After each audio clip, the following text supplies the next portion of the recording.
नमस्कार, मैं राकेश मैथमेटिक्स से राकेश सर आपको इस चैनल पर हार्दिक स्वागत और अभिनंदन करता हूं। बच्चों, आप देख रहे हैं क्लास 10 एनसीईआरटी पाठ्यक्रम पर आधारित पाठ 1 वास्तविक संख्या रियल नंबर।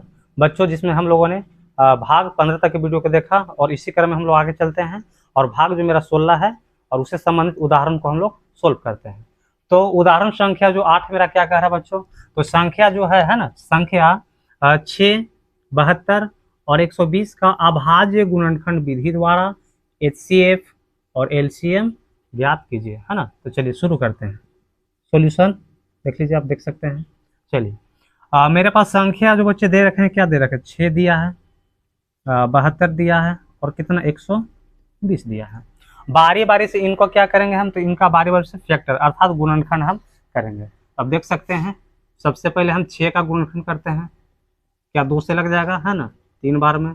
क्या 3 से लग जाएगा, 1 बार में लिख देंगे, है ना। 6 को 2 गुने 3 हम लिख सकते हैं, ठीक है। चलिए, 72 को आप देख लीजिए, क्या 2 से लग जाएगा, बिल्कुल। 2 तिया 6, 1 पर 2 12, है ना। तो 2 छक्का 12, 2 से 18 बार में, 2 से 9 बार में, 2 से तो 9 कटेगा नहीं, है ना।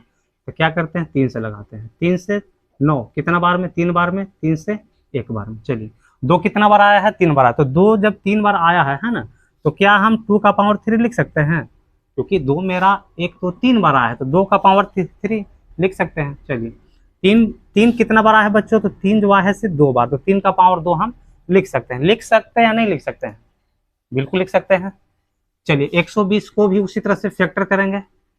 2 से बच्चों लग जाएगा कितना बार में, 60 बार में। 2 से 30 बार में, 2 से 15 बार में। क्या 2 से 15 लगेगा, तो नहीं लगेगा। तो क्या करेंगे, 3 से लगाएंगे 5 बार में, फिर 5 से कितना बार में, 1 बार में। चलिए, 2 बच्चों कितना बार आया है, तो 2 आप देख सकते हैं कि 3 बार आया है ना। 2 कितना बार आया है, 1 2 3 बार, ठीक है। चलिए, लिख दिए। गुना करके बच्चों 3 कितना बार है, तो ठीक है, 1 ही बार है। और 5 जो है से कितना बार है, 1 बार है। चलिए, इसको आगे देखते हैं क्या करते हैं। तो सबसे पहले हमें HCF निकालना है। तो लिखेंगे जो तीनों में हो, है ना, जो तीनों में हो उसका उसका न्यूनतम घात, है ना, न्यूनतम घात। जो तीनों में हो उसका न्यूनतम घात जो निकालेंगे वो मेरा निकल कर आएगा, जो क्या आएगा, तो वो निकल कर आएगा HCF अर्थात महत्तम समवर्धक। जो तीनों में हो उसका न्यूनतम घात बच्चों, है ना, क्या कह रहा है, न्यूनतम घात। तो अब देख सकते हैं 2 का पावर 1 है, यहाँ 2 का पावर 3 है, यहाँ 2 का पावर 3 है। तो हमको 2 का पावर 3 को नहीं रखना है ना, रखना किसको है, तो हमको रखना न्यूनतम। तो यहाँ पे कौन है जो तीनों में है, तो 2 का पावर जो 1 है वो बच्चों क्या है, तीनों में है, जो कि न्यूनतम घात है। इसमें तीनों में है, आप देख सकते हैं ना।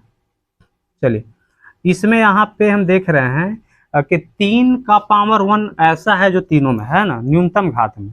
तो 2 का पावर 1 यानी 2 है और 3 का पावर 1 यानी कि 3 है। तो 2 3 आपको कितना हुआ, 6। ये आपका बच्चों क्या निकला, HCF निकला। अब LCM निकालना है ना, LCM लघुत्तम समवर्तक। तो लघुत्तम समवर्तक जो निकालेंगे उसको क्या लिखेंगे, तो जो तीनों में हो, है ना, जो तीनों में हो उसका, इसमें अधिकतम निकालते हैं, उसका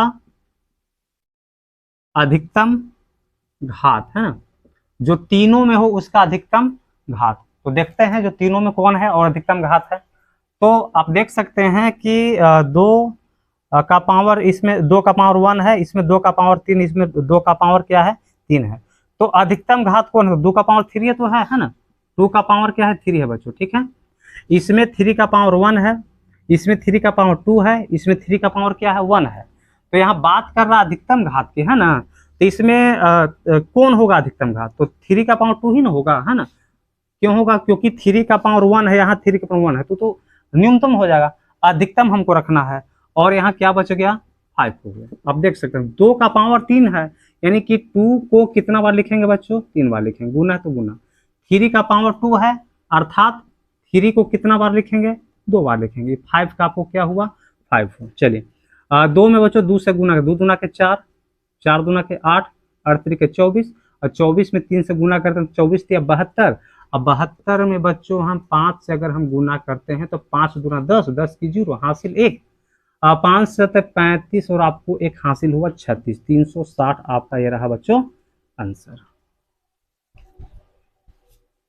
तो बच्चों ये था आपका उदाहरण का प्रश्न, प्रश्न संख्या 8, और प्रश्न 9 हम लोग अगले भाग में पढ़ेंगे। तो जुड़े रहे राकेश मैथमेटिक्स के साथ, तब तक के लिए धन्यवाद। आपका दिन शुभ।